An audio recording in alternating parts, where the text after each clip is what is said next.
And what is the hair growth now?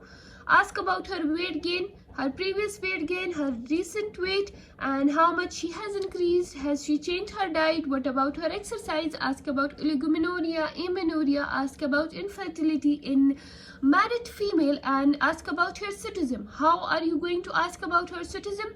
You should ask about deepening of her voice, a reduction in her breast size, and secondary amenorrhea. And does she has any complaint about changes in external genitalia? Drug history is important in PCOS, and you should ask about adenosole, testosterone, glucocorticoids, minoxidil, progesterone, and phentoid minoxidil, because some of its side effects can present the clinical picture of PCOS. Now moving on to the examination. Okay, in examination, GPE is very important. In GPE, you should go for you should examine whole body of the patient, because if she is complaining of increased hair growth, so examination will help you note that does she have abnormal hair growth, or is she only conscious about her body hair, and the amount must be recorded. Then moving on to laboratory tests. Okay, in investigation, ultrasound is important and laboratory test is important, and no single test is diagnosed, so both should be done. In laboratory test, baseline estrogen levels appear raised, testosterone level is elevated, sex hormone binding globulin is decreased, LH levels are elevated, and LH-FSH ratio is 3:1. As I told you in the endocrinology of PCOS earlier, that it is the characteristic of PCOS that LH-FSH ratio is 3:1, and fasting insulin level is increased. Moving on to the ultrasound features. The ultrasound features are that the patient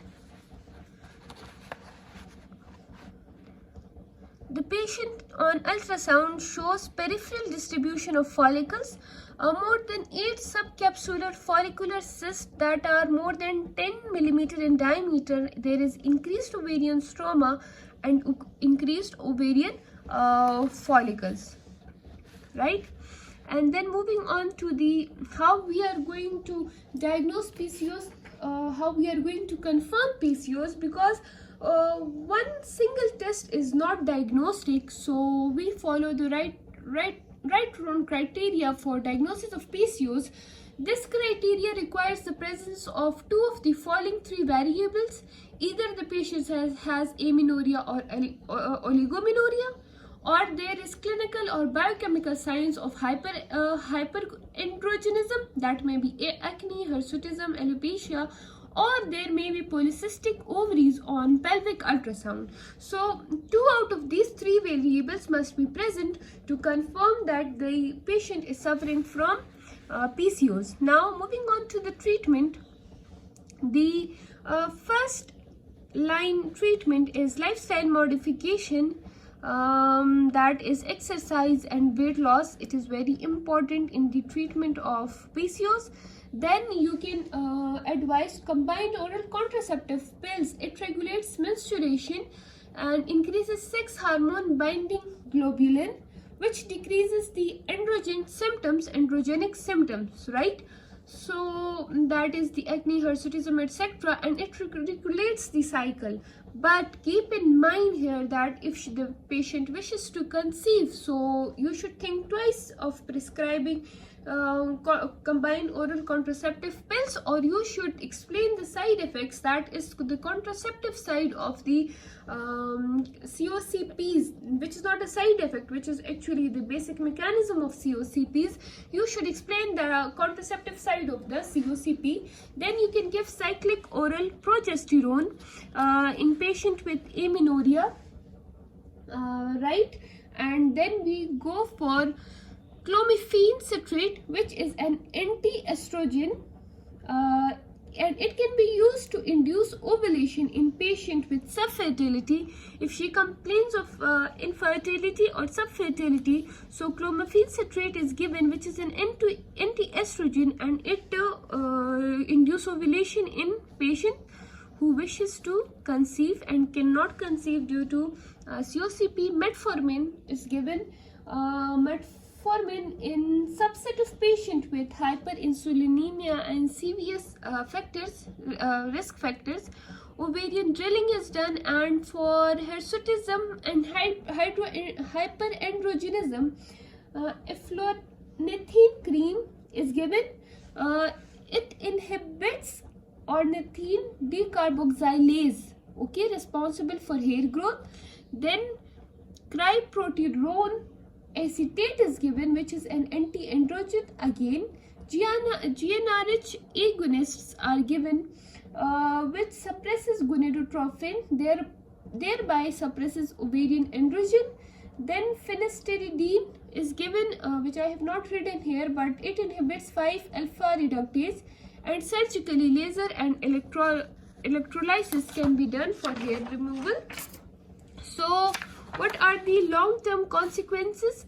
Due to long-term presence of PCOS and untreated PCOS, the patient may present with serious diseases due to obesity, insulin resistance, and dyslipidemia.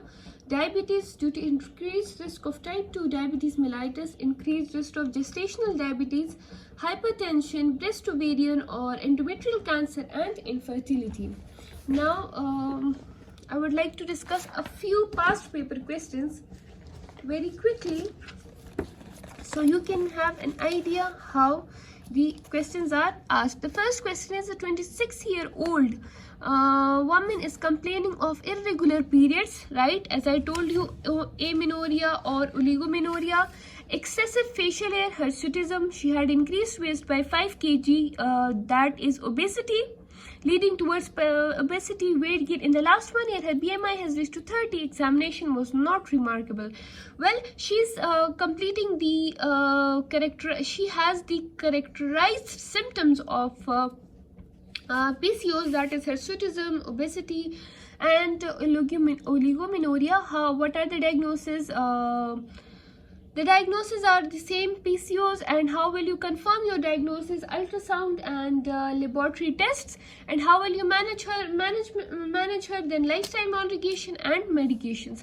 A 25-year-old obese lady present in gynae OPD with complaint of primary infertility for last 3 years. She also gives history of, okay, she is obese. One character of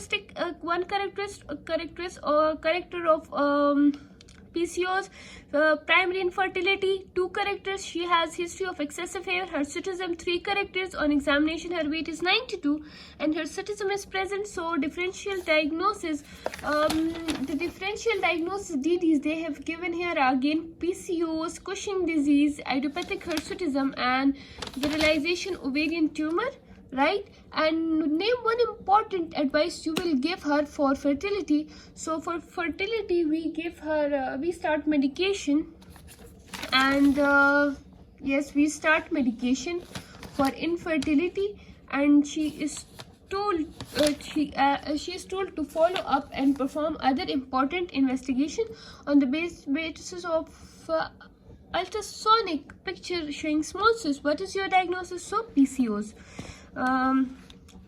Question number 6. A 25-year-old para 1 presented with history of hair on her face, hirsutism, weight gain, again irregular periods, along with secondary infertility for the last 4 years. On GPE, she has hirsutism and her BMI is this. Okay, likely diagnosed PCOS, investigation, ultrasound, laboratory test. What are long-term consequences? Serious diseases, diabetes, hypertension, breast, ovarian or endometrial cancer, and infertility. What are the different methods of ovulation induction if she wants to conceive? One of the ovulation induction method, I have told you that clomiphene citrate, an anti-estrogen, is used to induce ovulation in patient with subfertility, and the rest I will cover in the next topic. A 25-year-old woman present with excessive facial hair growth. How will you manage her?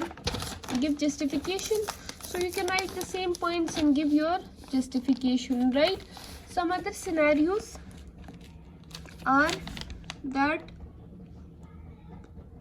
okay, a 25-year-old obese, married since 3 years, presented with the complaint of weight gain, hirsutism, infertility since 3 years, and oligomenorrhea. All the characters are present. Diagnosis PCOS. Investigation again, ultrasound and LH-FSH ratio, testosterone level, laboratory diagnosis, medical management. Medical management, as I have told you earlier, that we would go for a different medications. And the next question is 25 years old, para 1, presented with a complaint of appearance of hair on the face, weight gain, irregular periods, secondary infertility for the last 4 years. So all the characters are seen. GP shows hirsutism, BMI is 30, diagnosis the same, and investigation is you know very well that laboratory and ultrasound.